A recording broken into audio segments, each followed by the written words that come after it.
From the University of Florida College of Journalism and Communications, you're watching WUFT News at 6.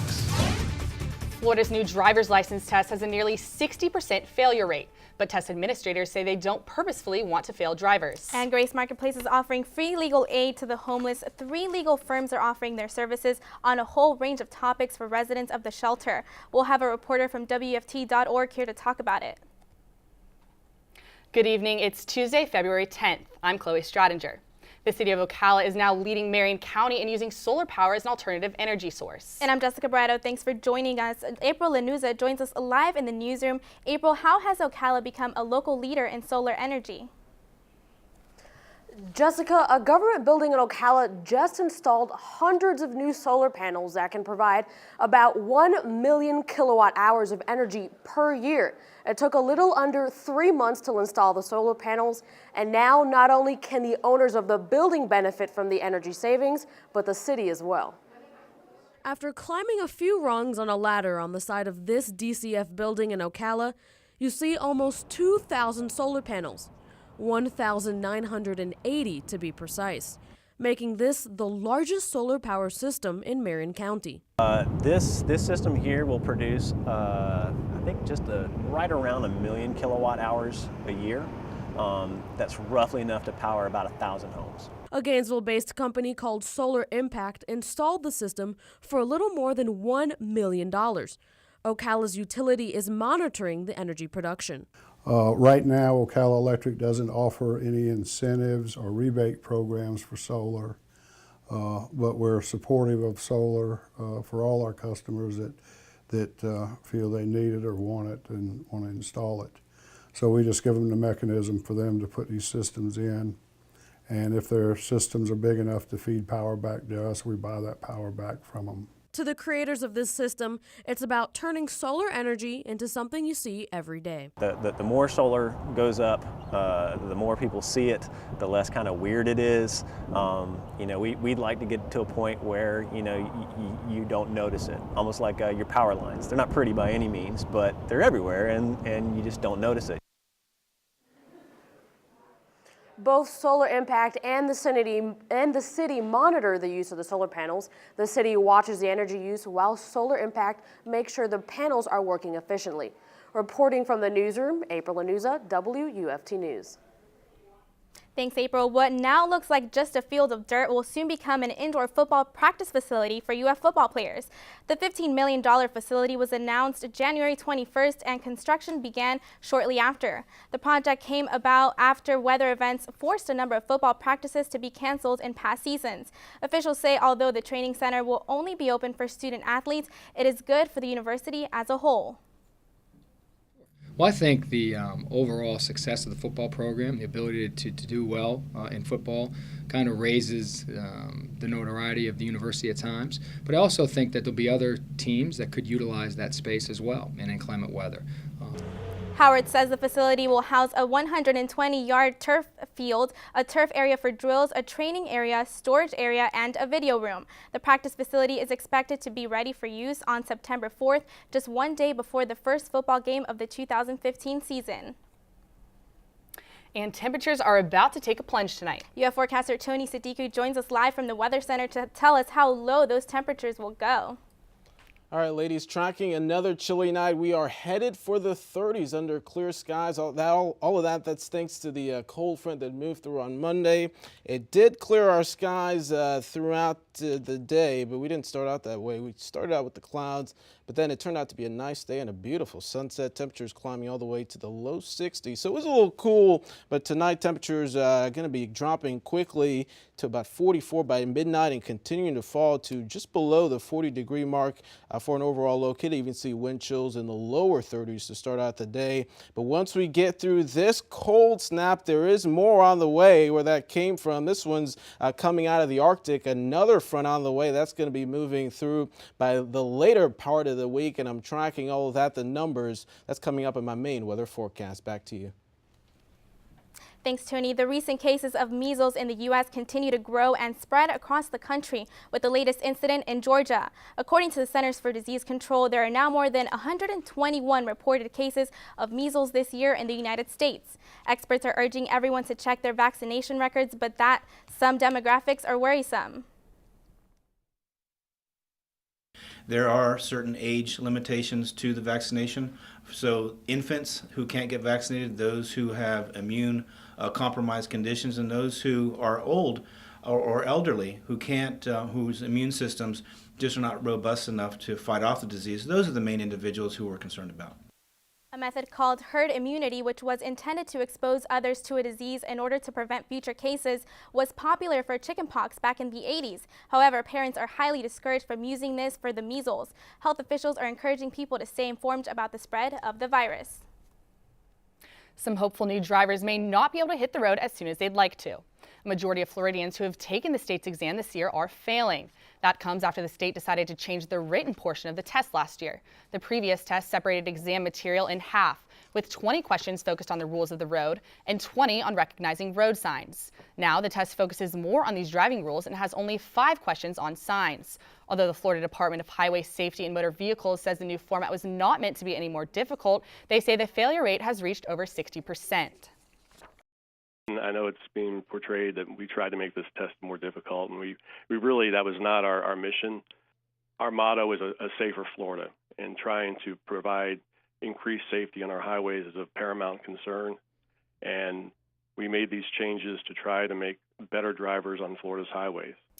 And a Florida bill would make it a crime for people to use what the state deems as the wrong restroom. A state representative from Miami introduced the bill to the state legislature. WFT's Sarah Daly joins us now in the studio. Sarah, tell us about the bill. Well, it's called the Single-Sex Public Facilities Act, and it applies to restrooms, locker rooms, showers, and fitting rooms. The state representative who filed the bill is being criticized for targeting those identifying as transgender, but he says his only concern is public safety. People in Florida could be fined up to $1,000 and charged with a misdemeanor for using facilities assigned to genders different than their own. State Representative from Miami, Frank Artiles, introduced the bill.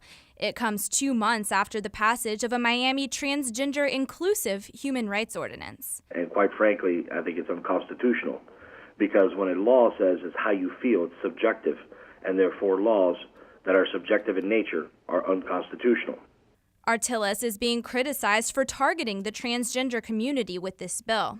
I'm not afraid of anything. I'm not afraid of the transgender community. I'm not afraid of the LGBT community. I respect them. What I am afraid of is the heterosexual male coming out of jail and using the ordinance to go into a shower or dressing room facility. I mean, I think it's unfair. I think that it is pretty dangerous of a law to pass, because it then gives the state the right to discriminate against folks based off how they perceive their gender or sex to be. The city of Gainesville has an anti-discrimination ordinance, which allows transgender residents to use whichever public restroom they feel most comfortable using. The transgender protection provision of the Gainesville Ordinance was passed in 2008, and it didn't come without opposition. Conservative groups voiced similar public safety concerns about the Gainesville provision and put an amendment on the 2009 ballot to repeal the law, which was defeated. As far as the Single-Sex Public Facilities Act, if passed, parts of transgender protection laws in Miami, Gainesville, and the 18 other cities that have them would be invalidated. Artiles says he is still looking into various exemptions for the bill, like for people who have had operative gender reassignment surgery. Thanks, Sarah. The U.S. Department of Agriculture is about to spend $30 million to help fight citrus greening, which is devastating to Florida's orange crop. More than $10 million of that money will be going to the University of Florida alone. Projects funded will focus on things like soil, pest control, and one project will even train dogs to sniff out infected trees. Some estimates say greening has cut citrus production in half over the last decade, costing as many as 8,000 jobs and more than $4 billion in crop damage. Experts say the citrus industry alone helps pump out about $10 billion into Florida's economy. WFT News at 6 is just getting started. Coming up, we'll talk to WUFT.org reporter about a new service for the homeless at Grace Marketplace. Plus, violence continues as the leaders of Russia, Ukraine, France, and Germany get ready for scheduled peace talks. Those stories and more coming up after the break. We'll be right back. You're watching WUFT TV News. Welcome back. Residents at Grace Marketplace Homeless Shelter are now able to get free legal advice. WUFT.org's Ayana Stewart went to Grace Marketplace. Ayana, tell me, how did this program start? So 3 law organizations in Gainesville were looking for a way to help the homeless, but didn't really know how to do it.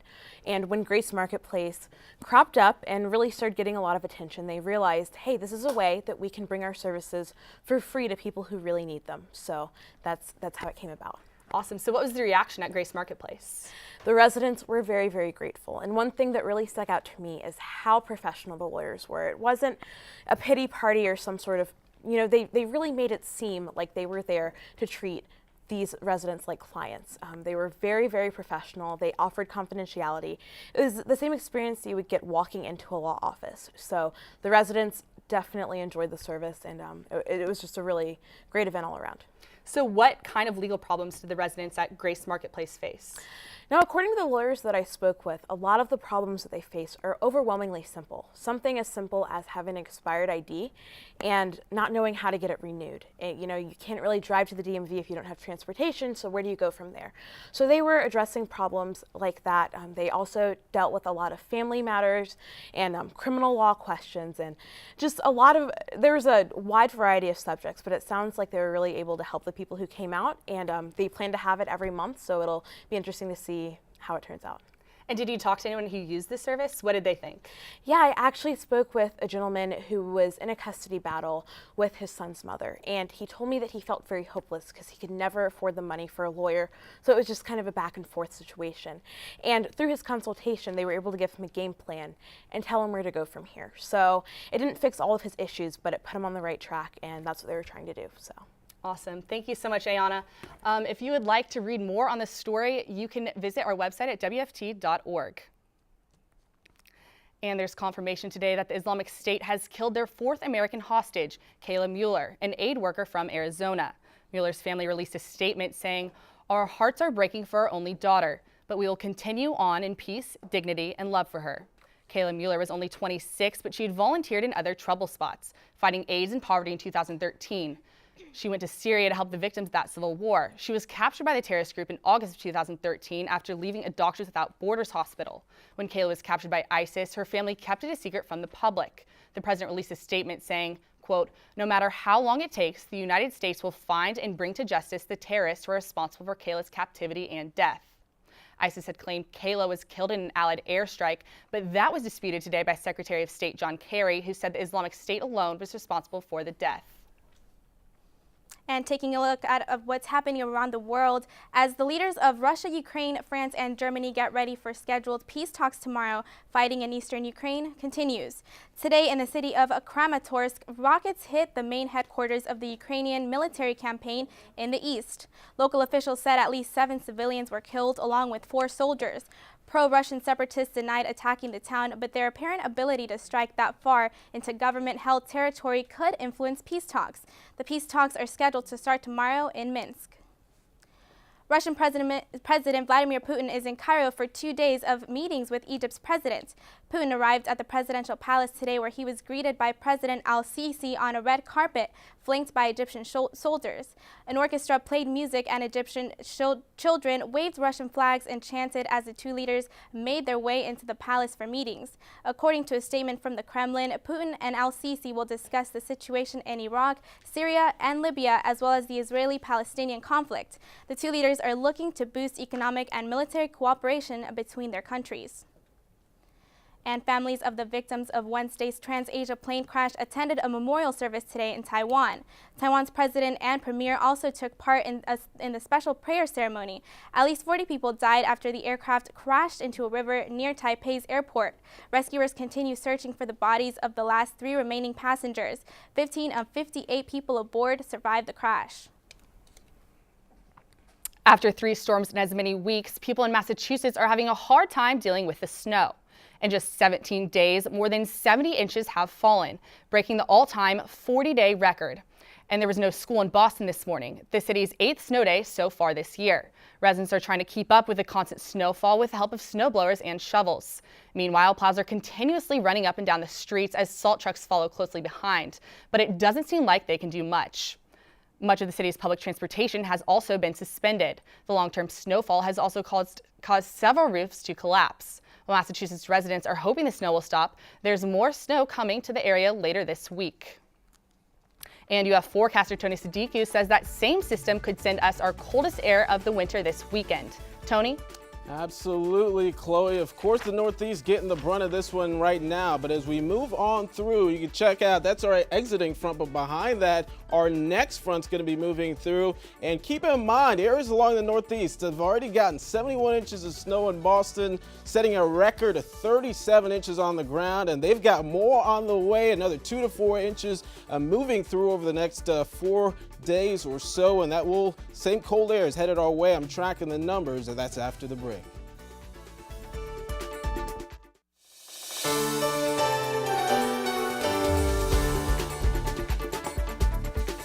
Tracking a series of cold fronts that is set to bring us the coldest air of the winter season. Welcome back. I'm University of Florida forecaster Tony Sadiku. I'm going to show you our jet stream forecast really over the next couple days, and you kind of get the picture of what's going to be happening. As you can see, really heading into the week, really starting it out beginning on Friday, you get the idea really of how the cold air continues to dig, basically one after the other over the next 10 or 2 weekends, in fact, and that's what we've got to expect. So keep in mind, we are going to see a prolonged snap of colder air, and really the big idea is winter is not over. Good news is, though, we will rebound briefly. In the middle of the week, will warm up in the lower 70s by the time we hit Wednesday and Thursday.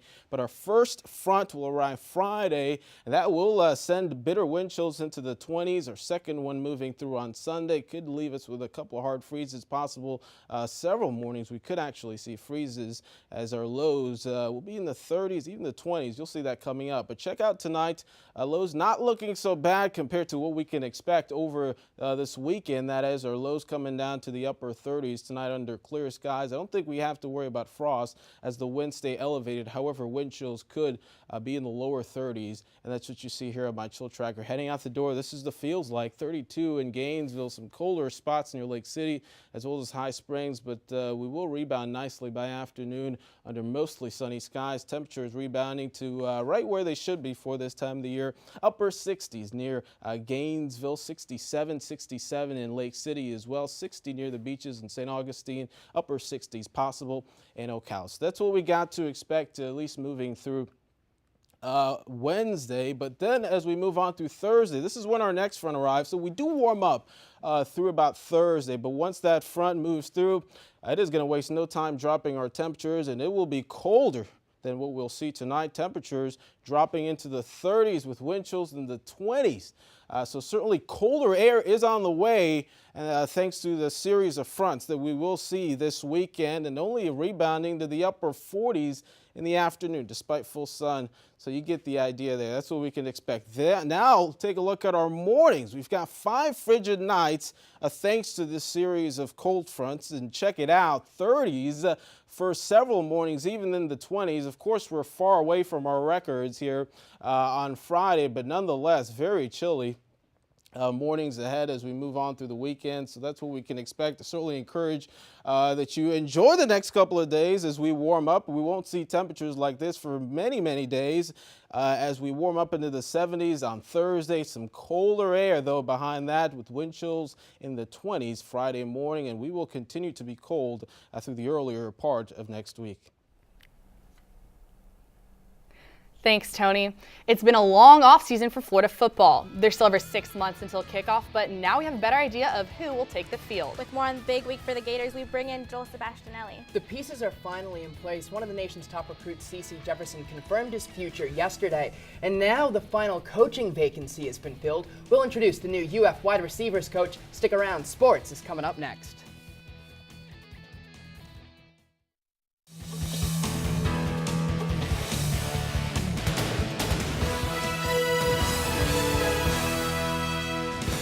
Welcome back. I'm Joel Sebastianelli, and here's what's happening in sports. 2015 is a time of transition for Florida football, and so much has been uncertain about the upcoming season. But two major pieces have fallen into place this week. Top 10 recruit CC Jefferson faxed his letter of intent yesterday, and today, the Gators found their final coach.